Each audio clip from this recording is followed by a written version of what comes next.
Hello, welcome to the K-League United podcast. Matthew Benz here, and I'm joined this week by Paul. Hi, Paul. Hello, how are you?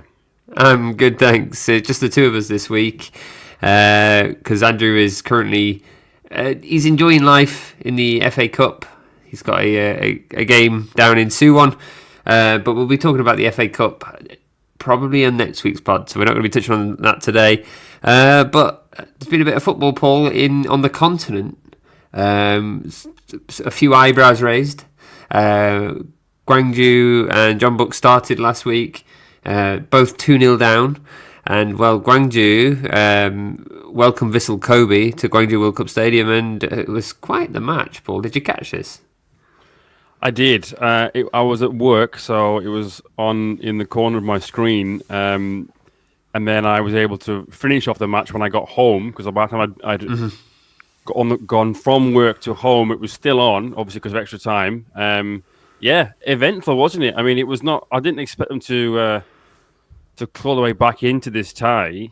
Yeah, and then go on and win it. It was incredible. Of all the teams that we expected to still be in Asia, still be with a chance of Asian glory, none of us would have said Gwangju. None of us.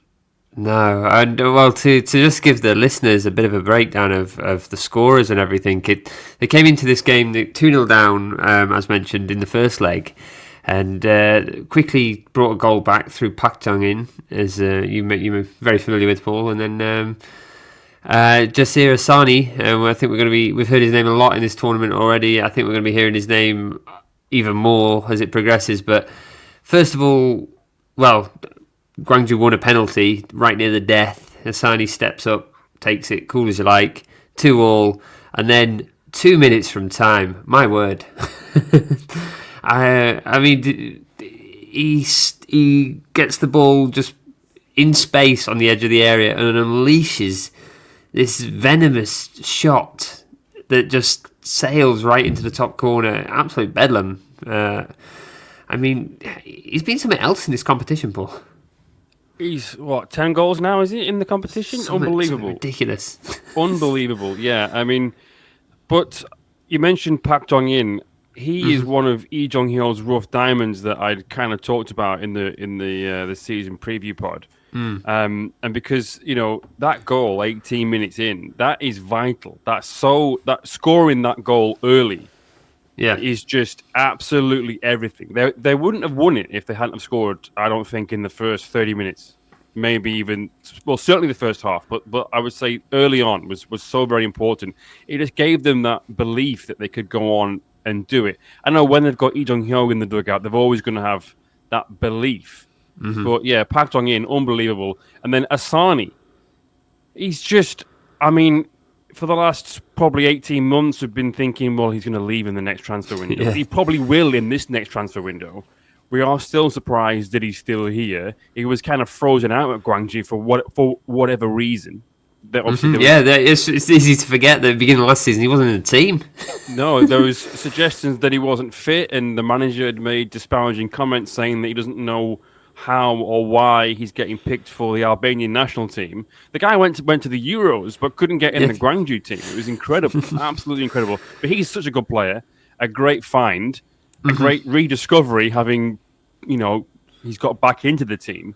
And yeah, that goal, it was just wow. The whole, if you could have written a dream team script and you used that, you would think that this is unbelievable. This is not realistic, but it happened, and it was fantastic for Gwangju through to the quarterfinals. You say it's unbelievable, and it really was. But also, there was just this feeling. I think you got to reach those final 5 minutes, and I'm not saying I knew he was going to score, but you felt when he got that space and he was lined up to take a shot, you knew it was going to be. There was a chance even before he struck it. You thought he's not going to miss the target. That's going to.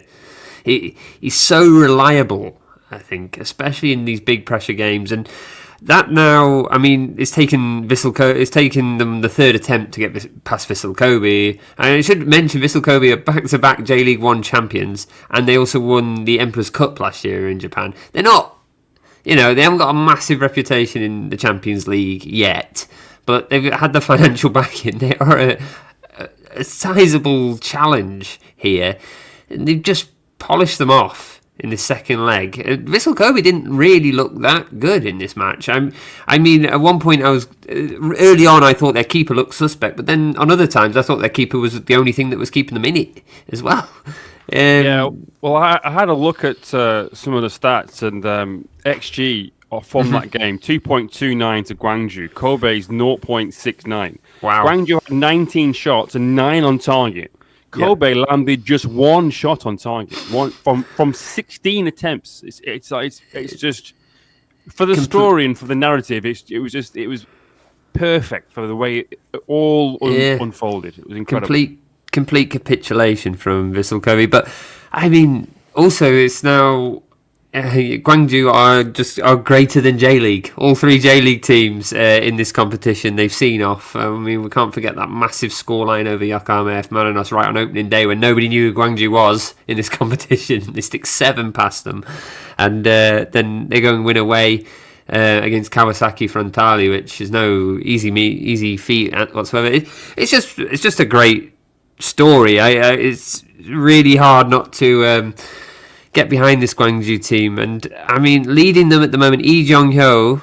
Perhaps he's the only reason why people might not get behind them, because he's been a very divisive figure, Paul. He's been very divisive on this podcast with us, and he's very outspoken. But you've got to look at his track record at this point. It's incredible what he's doing, really, in Korean football. Yeah, I mean, I think people in the media here have called him the K Mourinho, and I think that is it. I mean, obviously it is true, and I would say that it sort of lands true with me as well, because I didn't like Mourinho when he first arrived on the scene in the Premier League, over 20 years ago. But now I love him, and the K-League. I think football. You do need characters like that who are going to say things are a bit different, and why not? If everybody gave the same answers in press conferences every time, if you're so dull, and if likewise, if every team played in the same way, it would be dull. What I love about him is that he's even when they win, if they haven't played well, he's fuming. There was a situation recently, I forgot what game it was, but Oh Hoo-sung scored twice, and he celebrated the second goal because I think he made it level at 2-2. And he was raging because he didn't get the ball fast enough and take it back to the centre circle. He was too busy celebrating. They had been 2-0 down and drawn back level, or 1-0 back to 1-1. I'm not sure, but he was just like, "What are you doing?" Fuming about it. So I think he's I think something of a bit of a tormented genius. Yeah, and I think also, actually, somebody at work sent me a clip, a YouTube link from a YouTuber, and they filmed basically the Gwangju comeback in that game, and they had lots of different cameras around the stadium, it seemed, and they had a lot of sort of focus on the manager, and you could hear what he was saying, and he basically told Asani to do what he did for the winner. Because I think he tried to do it once, and then the shot got blocked. But he shouted over to him again, basically exactly what he did. Yeah. Told him to do it. So it was like he was playing the PlayStation with his mind, basically. So in terms of where this game was won, it was won in the dugout. Yeah. Well, I think that's very fair to say. I mean, if you're tuning into your first K-League United podcast, well, hello. But also, anybody who's not really been following the story, obviously he took over when they were in Division 2. He got them up first time of asking. Second season got them into the Champions League, first time of asking. Last year, he finished 9th, but I think it's easy to forget that they actually had a transfer embargo last summer.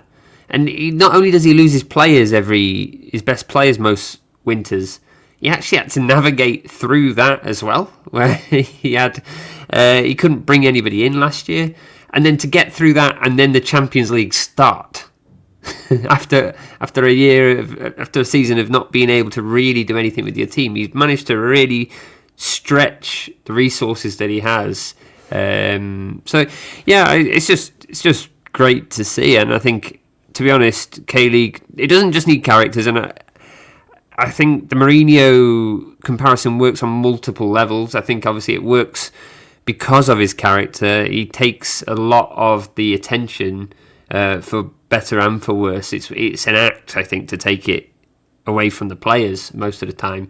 But I think as well, he's actually just very astute tactically. I think he just knows what he needs to do to win a game. And yeah, he got this one spot on. It was really some sensational work from him. Yeah, and just one last thing I want to say about that game in particular is another one of his rough diamonds, Park In-hyuk. He was kind of involved for the penalty because it was his sort of he was there, and then it led to that handball. And this is a guy who was playing in K4 last year. You know, he was playing for Dangjin as part of his sort of military service or whatever. And you know, there's a lot of backlash about the signing of him in particular because of his sort of off the field sort of mishaps from about 5 years ago. But he's working with these players, and if, like, for example, when I was looking at the stats for this game to get ready for this pod, you look at the starting 11 for Gwangju for that game, and it's the back four in particular. It was just like, okay, I mean, you wouldn't, you know, I'm not sure what I'm trying to say, but it's like you would never imagine that that's a back four of a Champions League quarter-finalist. You know what I mean? Min Sang-gi on one side, Cho Sung-kwon on the other side of the defensive sort of central two, and then, you know, Cho Sung was playing for Gimpo 2 years ago. Min Sang-gi's just been kind of floating around. He's obviously, you know, wrong side of 30 now. But again, it's these rough diamonds that you can trust. I think the you know, maybe even the transfer embargo galvanized the squad and him and his sort of, you know, that siege mentality of, well, okay, then I'll do with what I've got, and I will do it. Yeah, and I mean, well, he was linked as well with the Jeonbuk job. They went for Poyet in the end, and we're probably going to touch on them very soon. Both of those, but. Gwangju are through, and they have got their opponents now named for their quarterfinals. It should be said that the quarterfinals, semi-finals, and final are all going to be played in Jeddah in Saudi Arabia. So they'll be going there on late April. I believe it's April 27th, April 28th. I only remember the semi-finals on the 30th for some reason. But they're going there. They've pulled Al Hilal out of the bank. Just Al Hilal. Just the 4 times ACL champions. Yeah. Al Hilal. Yeah. Definitely the hardest draw that they could have got. I mean, first of all, let me just say, I do like this how they're mixing it up now with East and West once you get to the quarterfinals. I think that was a much needed and refreshing rethink of this competition. But for Gwangju, obviously, they could have got Kawasaki Frontale again, who 8th in J-League 1. I know they played one game fewer than other teams, or Yokohama F. Marinos, 15th in J-League 1. Obviously, they've already beaten them both before. Or Al Ali, who are 5th in the Saudi Pro League. But no, they got Al Hilal, who actually aren't top of the Saudi Pro League at the moment. They are 2nd. But yeah, I mean, they are. It's not a home game for Al Hilal as such, but it basically is because it's in their home country. Yeah. Obviously, they're based in Riyadh, right? But it is the hardest draw that they could have got.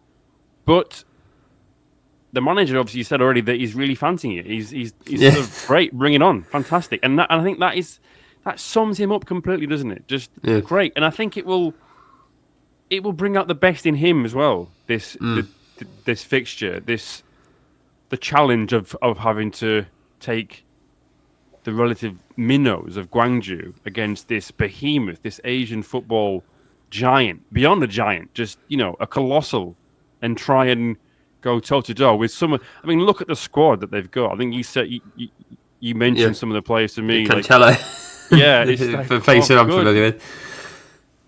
And Gwangju, well, actually, in Arabic, Al Hilal apparently means crescent moon. And we know that Gwangju basically means village of light. So this is the moonlight derby of Asia. There we go. That's what it is.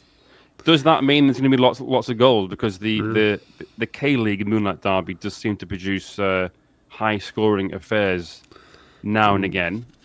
So there we go. But yeah, it's a very intriguing draw, and I think it's going to be a Friday night, Saturday morning at like 1 o'clock-ish or something. So get the tins in. Get the tins in. Yeah. There we go. We'll knock out the 4 times Asian champions. Yeah, will they be dancing in the moonlight? We'll find out. But one team that won't be enjoying continental celebrations is Jeonbuk, because Gwangju succeeded in turning around a 2-goal deficit. Jeonbuk and their outspoken manager Gus Poyet, they tried their best. It looked like they might do it. They were 2-0 down from the home leg, home in quote marks, because it was played in Yongin to it, as Gus Poyet was very keen to point out in the pre-match press conference. Maybe we'll touch on that in a second. But Jeonbuk, they managed to pull it back at half-time. By half-time, they were 2-2. John Jinu, who's becoming a real asset to Jeonbuk this season, he scored both of them.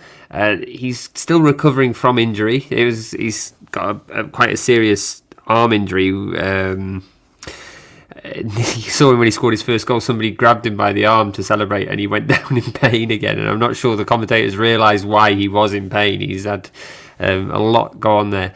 But unfortunately, Jeonbuk weren't able to hold on. Familiar face for K-League fans, Alex Grant pulled one back and to put Sydney ahead over the on aggregate, and then Patrick Clemmer, he worked his magic again. Some good footwork from Douglas Costa to set that up as well, and then Costa got his name on the spreadsheet as well with a penalty in the 82nd minute after Nana Boateng conceded late on to kind of compound matters. So Sydney the winners on the night. Sydney the winners over 2 legs, 5-2 in the end. Jeonbuk out of the ACL2, which would have been a route back into this season's Champions League.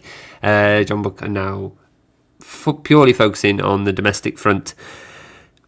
I mean, well, that's what it was. I mean, Gus Poyet, he did send a semi-rotated squad for this as well. They couldn't work out how serious he was taking it, because obviously they want to win it, but it is going to Sydney midweek. He made some very good points and some not very good points. He made some very divisive comments in the press conference, Paul. I mean, where do you want to start with that mess? Well, I mean, I think he has a right to feel aggrieved, because I think Jeonbuk, they lost to Sydney, but they also lost to the AFC, and they also lost to the K-League as well. They lost to all 3 of those entities, because they should have had a match called off or delayed or postponed, because, Sydney in Yongin on March the 6th, 3 days later, Gangwon at home, so then you're going from Yongin back down to their real home. 4 days later, you're going to Sydney, right? That's a 10-hour flight, by the way, and getting there from Gwangju is not a straightforward process, is it? So, no. You're going to have to go up to Incheon, then fly to Sydney. 3 days later, they're back and they're in Jeonju, and they're playing against Pohang. The schedule was all. Yeah, Gwangju had their game called off, the one that they're going to be, playing this weekend. Why? I don't understand why the management above Gus Poyet, the people who do all the admin, whatever, why couldn't they have got this game postponed?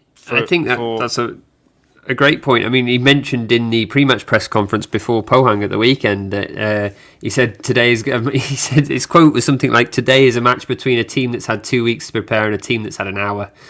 That's what he said in the pre-match. Yeah, so I mean, we'll be talking about Jeonbuk, I'm sure, always about how they're doing this season. But when you consider the number of the games they've had to play so early on, when they've also got a new manager trying to find a working tactic and trying to set the pace and things. Yeah, it's not going to work out if it really has been crowded. And I think one of the other things he said in the pre-match press conference was they asked him, something. He cut the translator off mid-sentence. There was a question, and it was like, "Well, what do you think? In the title, Jeonbuk already fallen behind in the title race, or something like this." And he just went, "It's March," and he just. I love him already. So he was very outspoken. He's very, and the other points you said, they lost to the AFC because AFC chose to move that game to Yongin. Whether for right or wrong, Jeonju's World Cup Stadium wasn't in the best of states. I think that's fair to admit, but also I did feel it wasn't that bad. It's more of an embarrassment for K-League in my opinion because I agree. They said the pitch has been fine, so it's like, well, your standards are not good enough. Exactly. And as well, the points that he made about the times and the location of the press conference in relation to where the training was held, the whole preparation was just not ideal for anybody, really. It was just a bit of an embarrassment to think that this is, the AFC, the better planning. And even, Sydney weren't playing the weekend before. I can't remember though if that was just a general fixture issue with Sydney, or whether that was done on purpose. Because there are 13 teams in the A-League, so there may have just been pure luck. But also they weren't playing before that, so they had time to rest. It just felt that this competition has been a bit just overlooked. I feel overlooked by the K-League in terms of, I think they've just kind of put it to one side saying it's not the real Champions League. They could have done so much more for this and they haven't. And I think as well the ACL too, they could have done better themselves. But he had a few points as well which were a bit odd. I think he was a bit harsh on the referees. Mentioning the Uzbekistan thing was bizarre. It didn't really fit. Yeah, it didn't really fit with I didn't get what his point was at all, to be honest with that. But I think he had some points with VAR and things. And he's proven to be a character, is what I'd say. Perhaps something that Jeonbuk needs, but they definitely don't need all these fixtures. So I think, well done. Well, Sydney deserved to go through on both performances. But I think it's too soon for Gus Poyet's side really to be judging them. So we'll kind of see how what they turn into in these next few weeks. For sure. I think, the competition would have been great to win, to kind of, early trophy.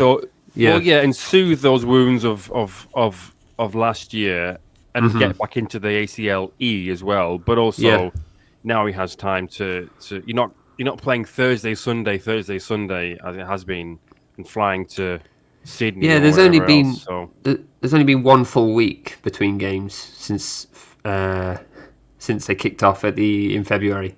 Jeonbuk have been playing midweeks nearly every week, so it's just like they've got 2 weeks now international break. I'm sure they're going to get better. But their opposition Pohang at the weekend, Pohang, they clawed themselves back from 2 goals down to draw 2-2. A little bit thanks to Han Kuk-young's ridiculous tackle that got him sent off for Jeonbuk. Again, Jeonbuk perhaps not fully fit after all the travelling, but also areas to work on for Gus Poyet in terms of making sure they stay focused, making sure they can shut up shop. But we are looking at Pohang because there is one more game this weekend, and Pohang, with now 3 goals for the season after those 2 at the weekend, they go to Gwangju in search of their first win. This game postponed for the Champions League and being played over the international break. Paul, you've got a bit on this. Yes, so Gwangju may be excited at the prospect of facing the 4-time Asian champions Al Hilal, but they've got to first focus on facing the 3 times champions of Asia, Pohang Steelers. What is this game and why do we have a K-League match during the international break? Well, yes, it is the rearranged round 4 fixture, and it's because of Gwangju's adventures and success on the continent. Now, Gwangju could move as high as 3rd with a sort of convincing win. Pohang could move up to 9th and above Jeonbuk if they were to win big as well. But, obviously, it's been a very difficult start to the season for the Steelers. In all competitions now, it's no wins in 6, and they've lost 4 in a row, and they've obviously drawn their last 2 games. That last draw may have felt a bit like a win because they came back from 2-0 down. They will be encouraged by that fight back, but they have to admit that they had a huge helping hand in that red card, and that really gave them the lift that they weren't expecting, really, Matthew. No, not at all. And yeah, it buoyed them a bit. They've got, they had some goals as well. The youngster from Cho Sang-hyuk, he scored the winner as well. So it was always his first ever goal. There's a lot of stuff that really buoyed them on there. Lots of stuff to build on, but they weren't that convincing early on. That first half, they really weren't. They were very obliging. It looked, you couldn't tell who had gone to Sydney and who had stayed at home. And the point wasn't without its sacrifice as well, because it looks like they've had another player added to the injury list. Han Chan-hee, obviously, who was the victim in that rash tackle from Han Kuk-yong. So he joins the likes of Lee Dong-hee, Wanderson, Baek Sung-dong, and Jejun, Hong Yun-sang, and Janino Rocha on the treatment table. Well, for Gwangju, they are going to have Asani missing. He's obviously on international duty with Albania. He'll be heading to Wembley, I think, won't he? Actually, there'll be a K-League Internationals derby because he'll play against Latvia, and Gutek of Daejeon is in the Latvia team. But Gwangju, obviously, just 1 loss in 7 for them, 2 in 8, though when you count that now null and void loss to Shandong in the ACL. But only 2 wins, and one of those was in extra time. So it's a game for both teams really to sort of get their domestic seasons up and running properly. Head-to-head, just 3 Gwangju wins in this fixture. I couldn't believe this when I had a look at the head-to-head. Pohang, 18 wins and 8 draws, and 2 of those 3 wins have come in the last 2 seasons, so under Lee Jong-hyo. Goals-wise, Gwangju have scored 25 in this fixture, Pohang 49. Pohang are finding it hard to keep goals out, while Gwangju are finding it hard not to score, but they will be without Asani, as we've just said. So, should be a good game, and probably a tough one to call. Yeah, I don't think I want to call that. That's given the forms of both sides.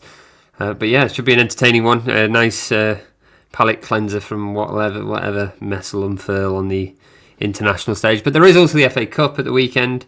We'll probably be touching on that a little bit more in the upcoming pods, as we've said there. But there is a second round of fixtures, rather, all available this weekend. So lots of things to keep an eye on. And as mentioned, Korea are also in action, and we'll get to see, well, the usual, I'm sure. Maybe some more goals from Joo Min-gyu. Maybe. By the time this pod maybe comes out, I might have played Oman on Thursday. And maybe you started and maybe you scored. Who knows? Probably. Anyway, we're going to end it there. So, Paul, if people want to find us, where can they do so? Well, they can find us at K-League United on most forms of social media. X, as it now is. We're not on Snapchat. And we're not on TikTok, but we are all on the rest. Blue Sky, we're on that one as well. Help us build our brand on Blue Sky.